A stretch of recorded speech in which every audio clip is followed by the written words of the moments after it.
namaze imyaka irenga 10 nsanza mu ikanisa turirimba bigisha, ariko mu by'ukuri sinumvaga ibyo bakoraga. Imyaka mike ishize nko muri 4 cyangwa imyaka 3 ya 4 nibwo natangiye kumva amateraniro, yani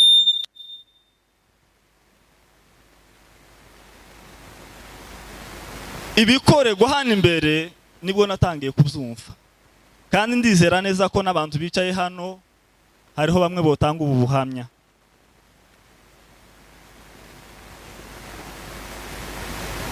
Nari mu buzima ho umuntu azakigisha kandi ngafashwa. Ubu nyine sigaye nibasuku nafashwaga gute? Nicagiye umuntu avuga ngo twafashijwe bacu, noneho finalema wa mate se bangu dusangiza make ya kuyabafashije. Ese yababwirije nihe yababwirije akakubwira ngo sindi kwibuka neza igipande yasomyemo, niriye jambo rya banki iri gufasha rya kuba turi dusangiza, akabura n'ijambo rimwe avuga, ariko akavuga ngo twafashijwe.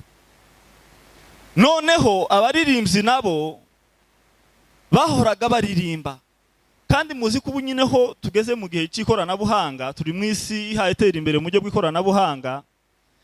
Ubu nyine umuziki, ibikoresho bisapotinga amajwi n'ingoma bikarushirizaho kugenda byubaka melody mu buryo bikora ku marangamutima. Musigaye mubona ko abantu bamwe bashinga amayeneka mu ikanisa. Noneho biriya byose bituma abantu bakora biriya nibi bintu byiza byaje birimo imiziki n'ingoma n'iki, bakubita umuntu ubwenge kumva uvuye ku murongo, akumva yonakora n'ibindi bintu bitaza bikogwa. Birandimwe ndambwira ngo ikindi kintu kiremereye cyatumye agira gutya, n'umuziki wakora ku mutima n'utujwi tunongoza ubundi definition ya musique baravuga ngo ni ikintu kiri agréable à l'oreille, kinjira mu matwi kikagusheganya ukumva umugabo ko avuza induru kandi ntacyo bamukozeho. Noneho mwumva ijambo ngiye kuvuga, sinareze ngo kuramya niki, guhimbaza niki. Sinareze ngo haba indirimbo nziza mu ikanisa n'indirimbo mbi mu ikanisa. Narizi ko indirimbo zose ari nziza mu ikanisa. Twoba nk'abazamura amaboko, haleluya. Ndashaka ngo mbereka akantu kamwe n'abantu bataramenya difference uyu munsi mushobora kuyita hano. Reka ndebe mwene data natambuke niyo ntebe yicare hano, tambuka hano, icara hano gutya.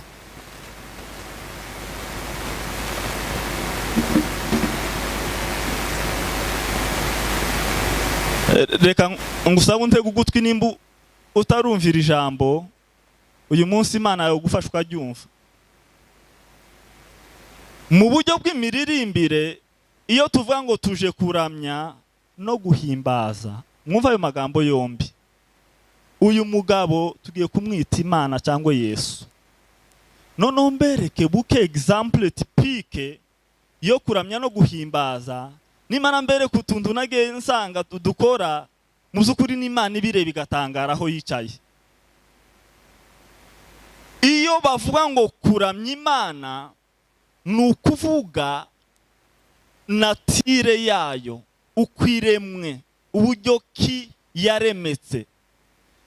Tukava ku Imana, ijambo rya mbere ni urukundo, ijambo rya kabiri rakiranuka, ijambo rya gatatu irera, ijambo rya kane izi byose ibera hose icyarimwe. Kuvuga attribute z'Imana ndetse na natire y'Imana, mukavuga ikirico, uko niko kuyiramya. Hanyuma kuyihimbaza nukuvuga ibyo yadukoreye mu mwana wayo Yesu Kristo, twanyuma tukavuga n'ibyo igenda igaragaza mu buzima bwacu bwa buri munsi. Aho turi kumwe? Nge kubaheza example hano murebe. Kuri uyu munota mumbwe uyu mugabo nimara muhimbaze, dore uko no muramya. No mubwira ati witwa nde? Bonke. Novuga ati bonke mu byaremwe byose. ntagisa nawe. Ndebye amasoso ugira nta muntu umuyanganya. Umusatsi wawe tumva ko hanezerwa ntararuha mvuga n'imbaraga zo kuramya. Ngiye kuvuga uburyo kiyaremwe Imana yamuremye natireye. Umusatsi wawe nta muntu ugira amarende nkawe. Ngira ko ndaguca umugani. Ni example. None nkavuga ngo bonke uburyo ingingo z'Imana aziremye nta wundi muntu waremwe nkawe. Imisaya yawe gucyo gucyo. Muribuka ya Salomoni wabaye nkuramya buke mu ndirimbo havuga Kristo n'itorero. Abankuvuga gato ya Kristo kundi biki nibiki. Nubwo benshi twabikoreshaga kera mu buryo butari bwo, ariko ubu nagiye mzumva nyuma. Noneho ngakora description ya bonke ko ndamuramya. Noneho naja guhimbaza bonke hava ngo bonke imirimo yawe.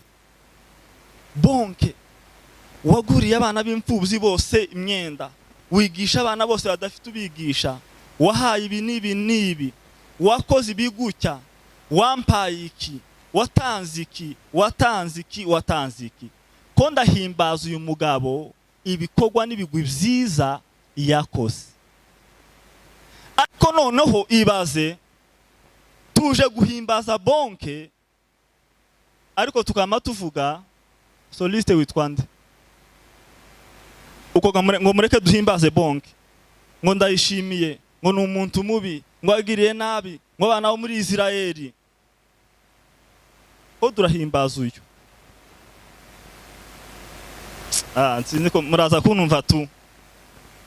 Ko turahimbaza uyu mugabo, ariko indirimbo tugiye gutera ngo yo guhimbaza Imana iravuga ngo Farao ni mtu mubaya aliwatesa wana wa Israeli. Uko ngo turahimbaza uyu mugabo wicaye hano. Jaho mwumve difference, muza mwumva ibintu materaniro, mwumve difference y'ubuzima. Byibuze utaye hari ikintu umvishe cyahindutse mu mikorere yawe no mu bumenyi wari ufite. Ko turaguhimbaza ibyo wadukoreye, ariko tukavuga ububi bwa Farao. Yani ububi bwa Farao ntaho buhuriye no guhimbaza Imana. Haleluya. Guhimbaza uyu mugabo tukama dutera indirimbo ivuga ngo iyo mu gihugu cya Usi ngo hari umuntu witwa Yobu yari mwibuke ko icyo twadukora ko turagira gute ko turahimbaza uyu. Aho kuvuga uyu ko turavuga umuntu wari mu gihugu cyande cya Usi. Ko murashaka kumva icyo mpamvuga?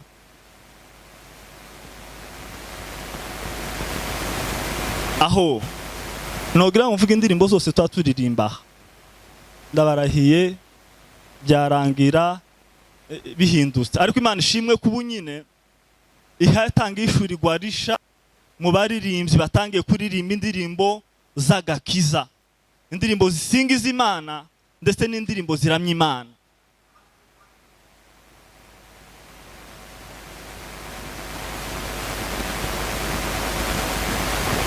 Ngoko turaramya Imana, ko turanahimbaza, reka mvuge bonke. Ngoko ndakuramya, ko ndanaguhimbaza, nkamantera indirimbo ngo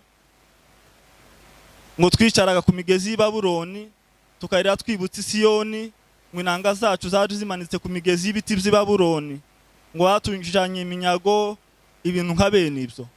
Mwumve ko turaramya umuntu uraha, kandi iryo ni ijambo Dawidi yavuze arimo ashima Imana yibutse ibintu byababayeho ubwo bari baragiye iminyago y'Ibabuloni, ahimbaza Imana yabakuye mu buretwa bari barajanwemo bakagaruka mu gihugu cy'isezerano. Noneho arabyandika muri Zaburi aravuga ngo twicaraga ku migezi y'Ibabuloni. Haleluya. Ngo tukarira twibutse Siyoni, agenda bisubiramo gutyo. Ayo ni amagambo yabaye ku Banyesiraheli. Muri twebwe nta muntu numwe uragera habe n'Ibabuloni. N'ubu nyine wo kubaza ngo si Ibabuloni nihe ntomenya location yaho. Zagiye bihinduka. Nubwo geographically bavuga ko ari hariya muri za Iraq I think, ariko ubu nyine ntiwohamenya. Ariko ijambo rya mbere kuvuga ngo twicaye Ibabuloni ku migezi y'Ibabuloni, ijambo rya mbere kera urabeshe, twebwe ntabwo twicaye Babuloni, ni ibintu byabaye ku banyesiraheli, ni histoire. Zaburi, Dawidi yanse muri Zaburi ahahimbaza Imana yabakuye mu buretwa bwo muri Isiraheli, wamara nawe ukayiteramwe indirimbo. Ariko hari umuririmbyi waririmbye neza, aravuga ngo Yesu ni wimbo na raha yangu. Dufite indirimbo twakagombye kuririmba ikomeye, dufite amagambo menshi twaririmba yo guhimbaza Imana no gusingiza Imana, noneho tukarekana n'ibi byose bidahuye no gusingiza Imana. Mwaba nk'aba pepe ya gato, haleluya. Nababwiye ngo amashimwe yanje aravuga ngo sigaye nza mu ikanisa nkumva ibiha bikogwa, bigisha nkumva umugatumwa yigishije, baririmba noneho hari nk'uturirimbo tw'igifurero abayumbe bakunze kuririmba, two noneho sigaye ndutegera numva ibyo baririmba, nkumva ni ibintu bisekeje serious. Iminota 30 bashizemo igisirimba, baririmba ngo wija w'abayumbe kuli kubonana, ngo cyiza cy'abayumbe ni ukubonana. Iminota 30 ngo wija w'abayumbe kuli kubonana we, wija w'abayumbe we kuli kubonana, wija w'abayumbe. Murumva two tujukunda abantu bazatubwira ama emotion bashiramo n'umujya hariya, abantu bakagenda bakageririya. Ariko se what are you singing? Kuraririmba iki? Ico kintu kigukoze ku ma emotion niki? Haleluya.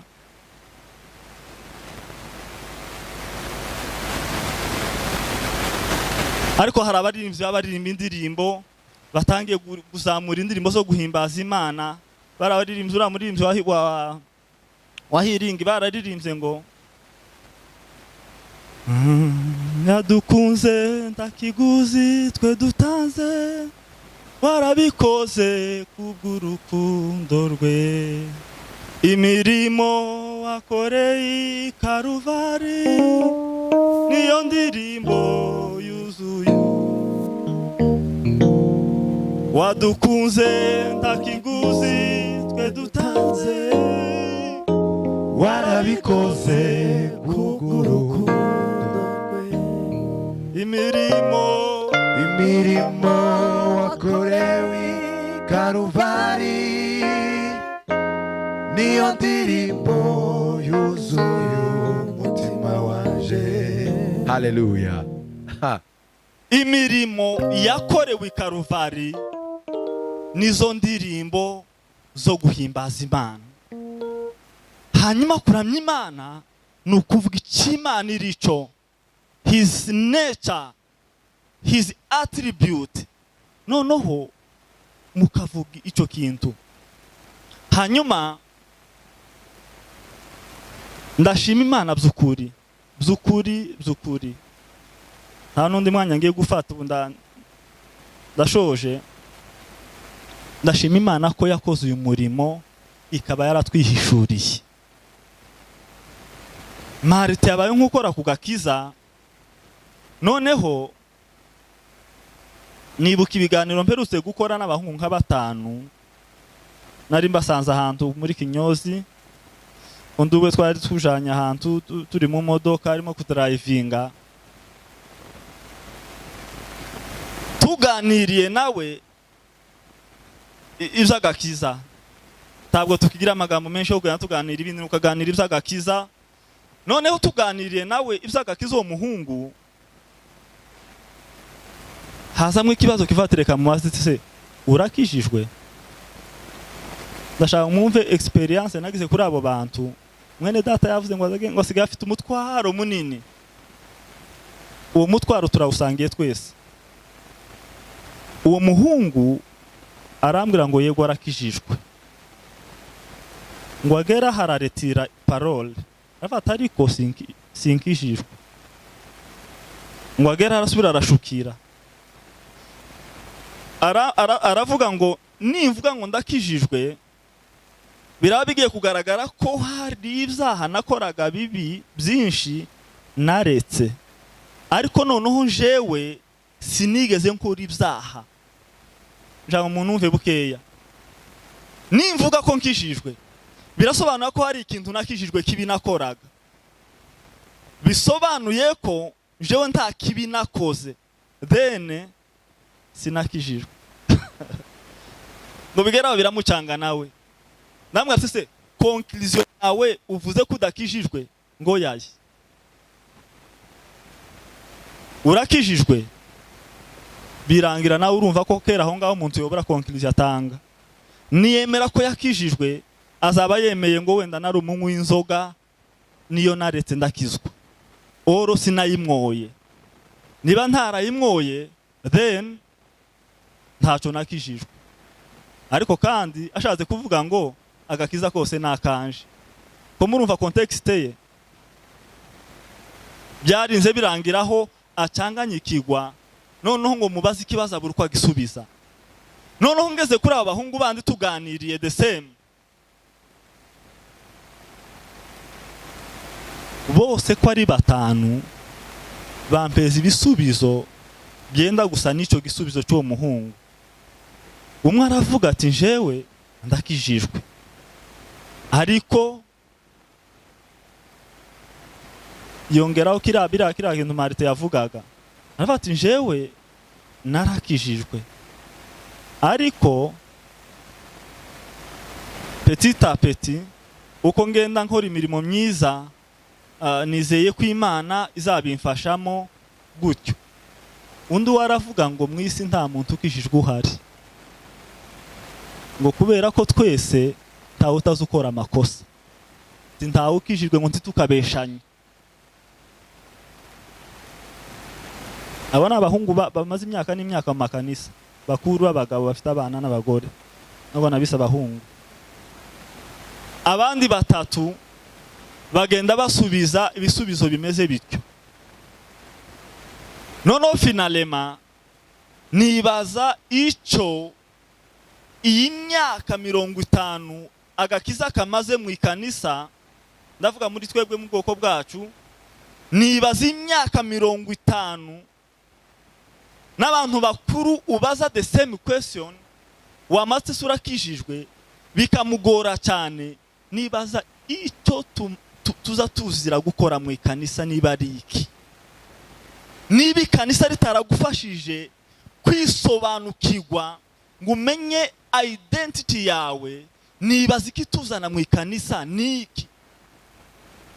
Nimba tudashobora gusobanukirwa agakiza kandi ariyo ntego ya Bibiliya yose, then twigishijwe iki? Turi kumwe?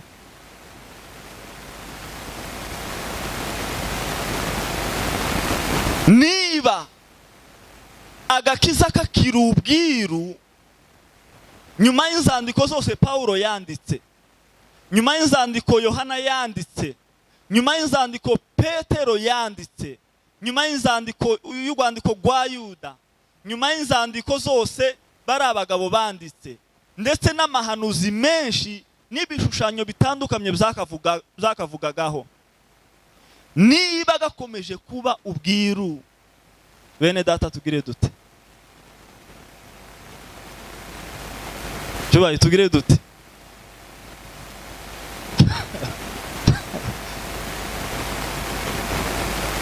Ndajango ndangirize ku ijambo rimwe. Ibyo byahise binyereka ko abantu bakeneye ubutumwa bwiza.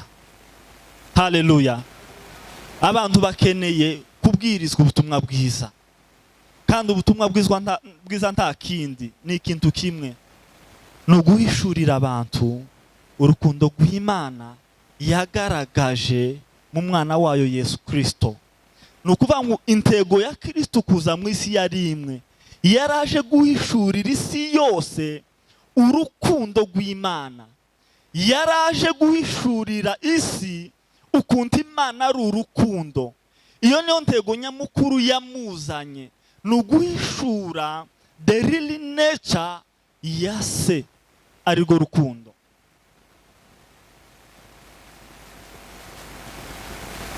Reka mvuga aya magambo makeya. Imana ibwira Nowa ngo mwumvire ijambo, genda wubake inkuge. Hari indirimbo twaririmbaga ivuga ngo natwe dufite iyo nkuge, ni agakiza twahawe na Yesu, niba ushaka amahoro ngwino wihitiremo agakiza ureke kurimbuka. Iyi nkuge ya Nowa rero nicyo kintu cya mbere mu bintu nabonye bishushanya agakiza mu buryo bwose bushoboka. Naje gusanga iyi nkuge ya Nowa iri ku mwanya wa mbere. Haleluya.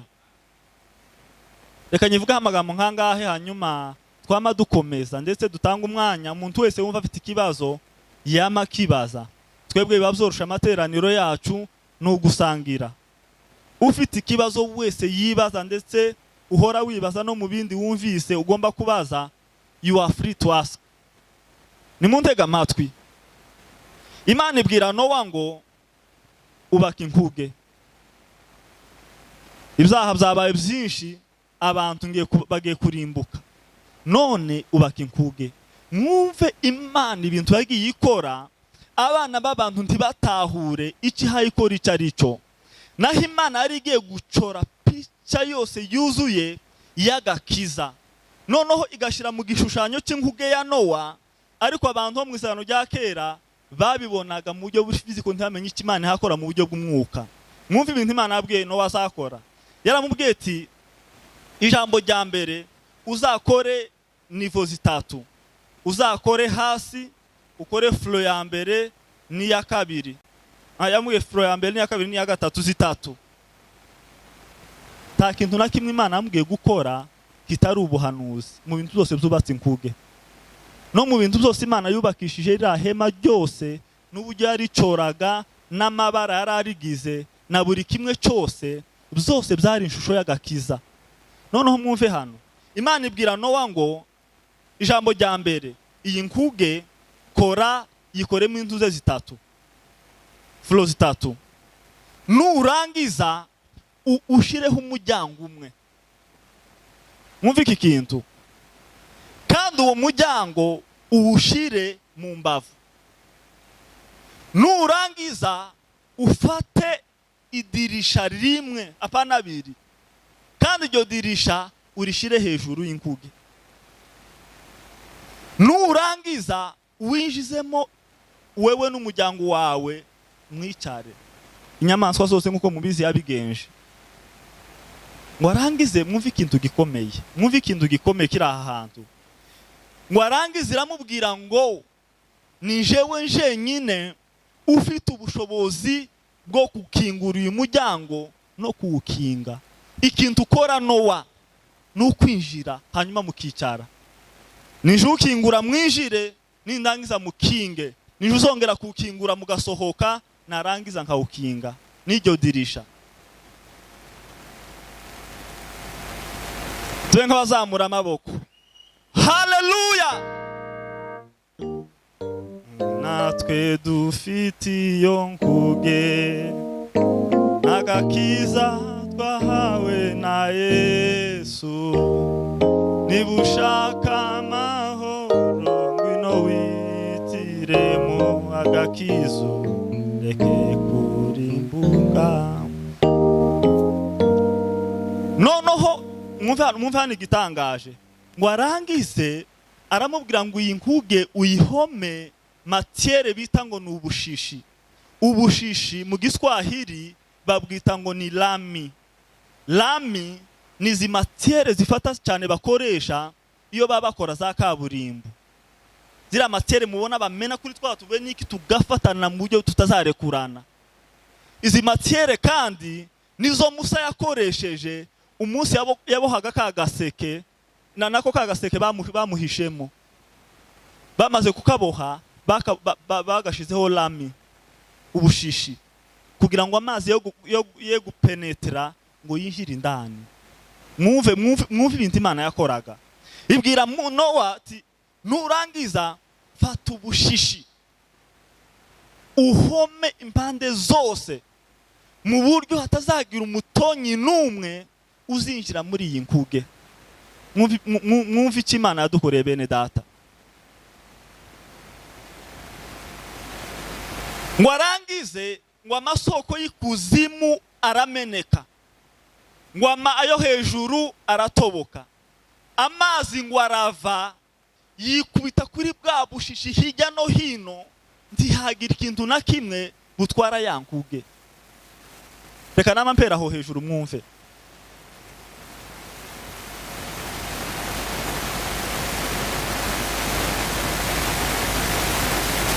Mu rubavu hejuru ivy'Imana niko biza bimera. Ni nka kuriya mu ngobyi ya Edeni yavuze ngo niyo mpamvu ngo umugabo azasiga se na nyina ngo akaja kubana n'uwamukunze. Ariko ubundi mu busanzwe umugore niwe uzusiga se na nyina. Siko bimeze cyangwa ndabesha? Ni umugabo uzusiga se na nyina akaja kubana n'umugore, cyangwa umugore niwe uzusiga se na nyina akaza kubana n'umugabo? Niwe mpambaza.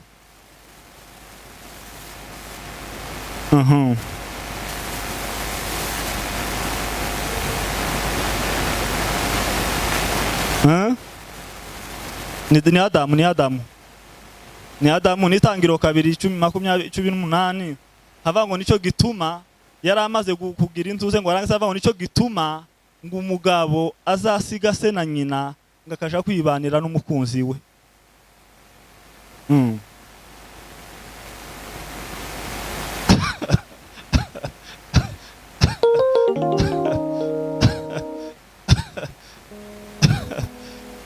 Ariko ninde wasize se?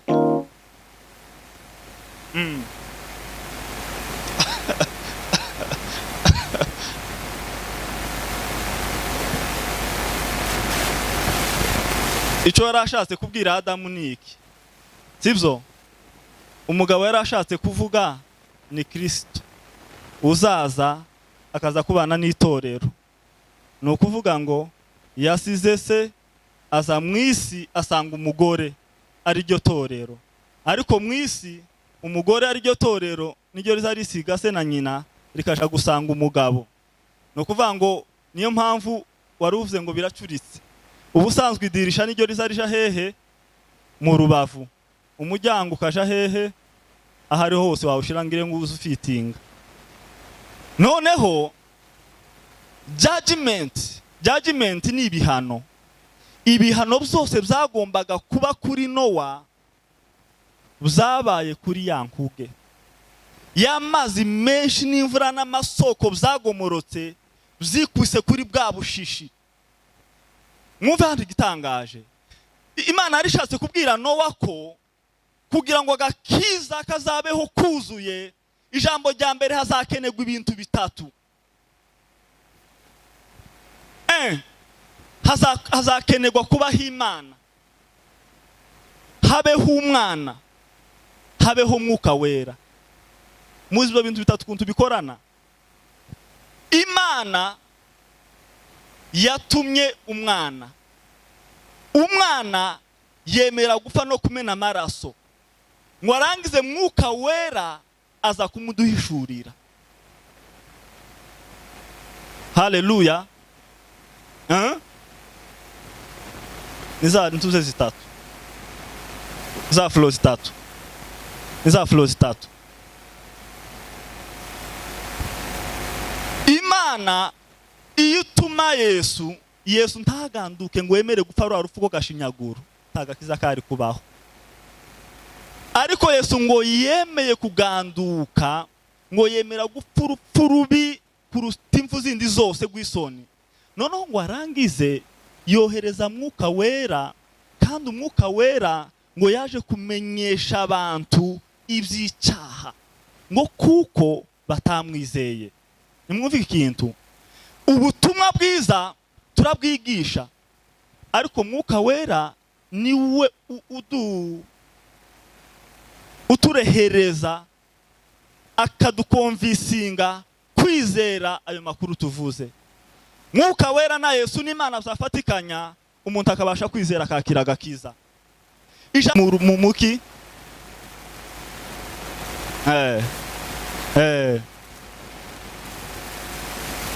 ibi byashushanya ko agakiza n'ubundi kazakomoka muki.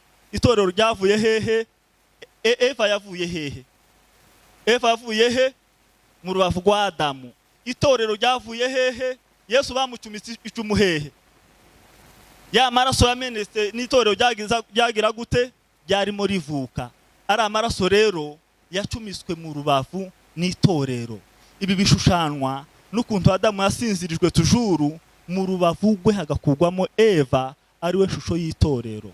Kandi nukuvuga ngo ikintu gikomeye cyari kiri aha ngaha nuko Imana ngo niyo yari ifite yonyine urufunguzo rwo gufungura umuryango, ni nayo ifite urufunguzo rwo kuwukinga. Mwumve hano, abantu batekereza ko iyo yakiriye agakiza nimugoroba yo gatakaza, mu gitondo akagatakaza, ejo mu gitondo akabyuka yagatoye.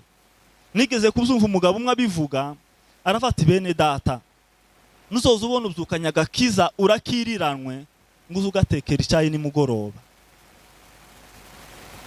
Haleluya, turi kumwe. Aravuga ngo uzugatekera icyayi nimugoroba ukazimane. Dore hano, iyo bija kuba umuryango w'agakiza ari twe dufite urufunguzo rwo gufungura no gufunga, byogiye bigenda gutyo.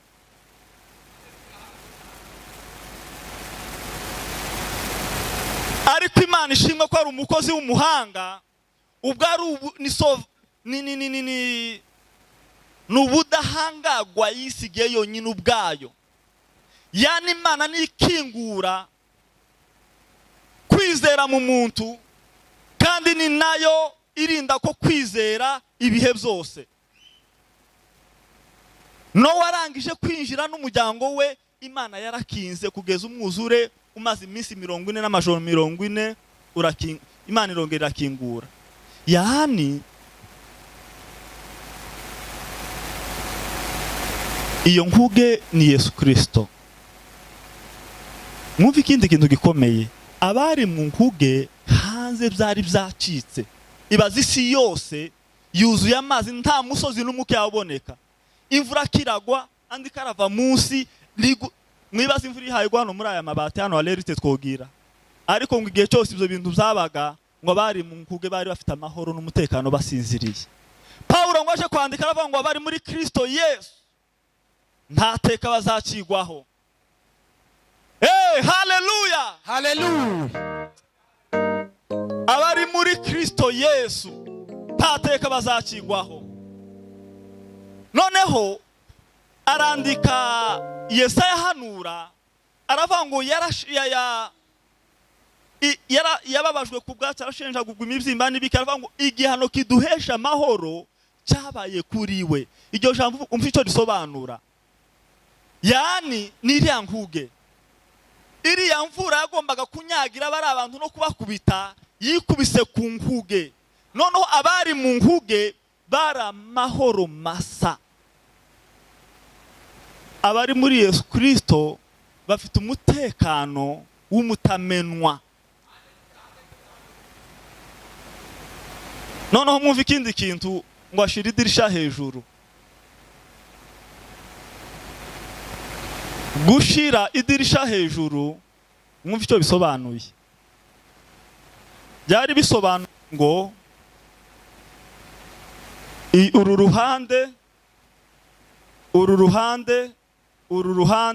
ruhande hose ni mu mazi. Ibyiringiro byabo byonyine bisigariye hejuru ku Mana. Ahandi hanze hose nta buzima buhari, ni mu mazi. Ubuzima buri ahantu hamwe gusa. Ni hehe? Ni hejuru.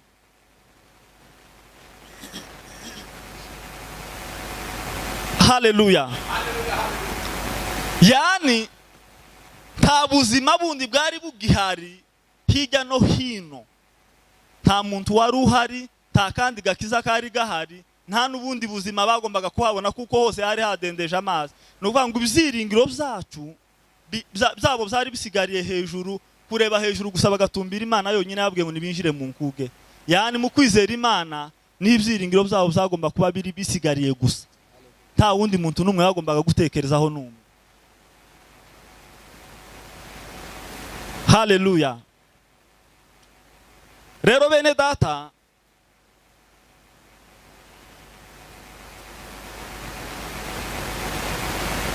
Imana ishimwe kandi himbazwe ko yaduhishuriye ibyahoze ari ubwiru kuva kera kose. Twe nk'abazamura amaboko. Haleluya. Haleluya. Twongere haleluya. Haleluya. Pawulo aravuga mu Bakorinto ba kabiri, aravuga ngo iby'amaso atigeze kubona. Yesaya niwe wahanuye iryo jambo, nimuryumve neza.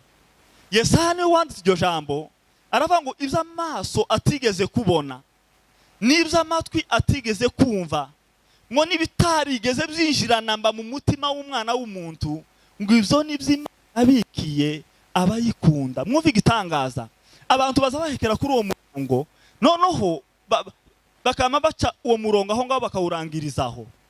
Noneho iyo ukomeje hepfo, Pawulo aravuga ngo ariko twebwe, mwumve icyo kintu, ariko twebwe Imana yarabiduhishuriye.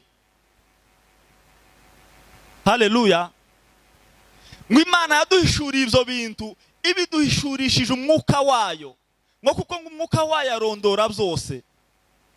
Kera kose nakuze nzi ngo iby'amaso atarabona n'iby'umutima utigeze utekereza n'iby'amatwi atarumva ni ibintu Imana itubikiye mu ijuru. Abantu bari bazi ko Ariko namwe nimushira amaboko hejuru mutabeshe. Bene da ko muramubesha mu ikanisa, ndabizi urakiranuka ubu ngubu Imana yagukoze ku mutima. Noneho Pawulo aravuga ngo iby'amaso atigeze kubona. Yarakotinze icyanditswe Yesaya yanditse. Yesaya yabivugaga hari faringa ubuzima bw'abantu bazoza hanyuma mu isezerano rindi rirushaho kuba ryiza, ari bo twebwe. Noneho nyuma ukomeje gusoma hepfo ndangiza, aravuga ngo ariko twebwe Imana yabiduhishurishije umwuka wayo, ngo kuko umwuka w'Imana arondora byose. Ngo amare hepfo amanutse aravuga ngo ibyo bintu nta bindi, ngo nibyo twaherewe ubuntu muri Kristo Yesu.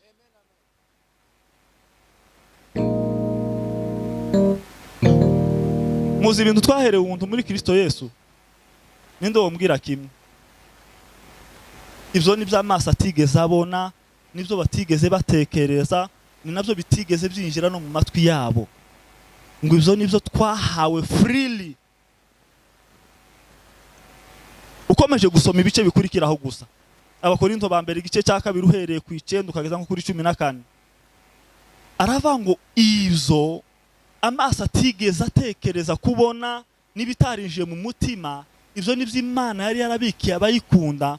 Ngo ariko twebweho Imana yarabiduhishuriye, kandi ngo biduhishurishije umwuka wayo, ngo kuko umwuka w'Imana ngo arondora byose kandi azi byose. Aravuga ngo ibyo nibyo Imana yaduhereye ubuntu muri Kristo Yesu. Ngo abyandike mu Baefeso 1:3, aravuga ngo Imana ishimwe y'umwami wacu Yesu Kristo, ngo yaduhereye imigisha yose yo mu mwuka muri Kristo Yesu. Noneho mbere hose mbaye muvuga butumwa mumbabarire, ariko nindeze n'iminota 2 muze kunicaza ubwo ndarangije. Iyi migisha rero Imana yaduhaye muri Kristo Yesu nta yindi. Usoma Efeso kwa mukomeza igice cya mbere kugeza kuri 13 irimo yose. Ijambo rya mbere ahita atangira nkuko yadutoranije, ikatugira abera batariho umugayo n'inenge. Wamanuka kuri 5 ikavuga ko yadutoranije kugira ngo tuba abana. Wamanuka hepfo ikavuga yaraducunguira tubabarira. Wamanuka hepfo tuba adopted. Yamagenda bivuga iyi migisha yose n'ubu buzima bwose uku kubabarirwa no gucungurwa kugirwa bera, gutoranywa tukaba abana, yani agakiza n'ibikagize, ibi nibyo amaso y'abari abantu atigeze abona. Haleluya. Tibari bazi ko umwana w'umuntu ashobora kubagwaho kuba umukiranutsi. Byari inzozi. Wakoraga icyaha ugategwa amabuye ugapfa. Kandi ibyaha babateraga amabuye no gupfa ni ibyaha kuri none mwobitekereza mukagira ubwoba. Umugabo nimba yambaranye n'umugore, umwenda umugabo yambuye umugore akawambara, bagombaga kugutera amabuye kugeza upfuye. Niba wambaye imyenda y'udutorotonzi irimo utubara twinshi, byari byemewe, bagombaga kugutera amabuye. N'ibindi byose ndovuga byari birunze muri ara amategeko ni byinshi cyane. Ubwo ntibari bazi ko hari umwana w'umuntu bizogera akavuga ngo uri umukiranutsi 100%. Tibyari gushoboka. Ibo bumvaga ari inzozi. Tibari bazi ko hari umwana w'umuntu bizogera akabagwaho kuba uwera 100%. Byari inzozi.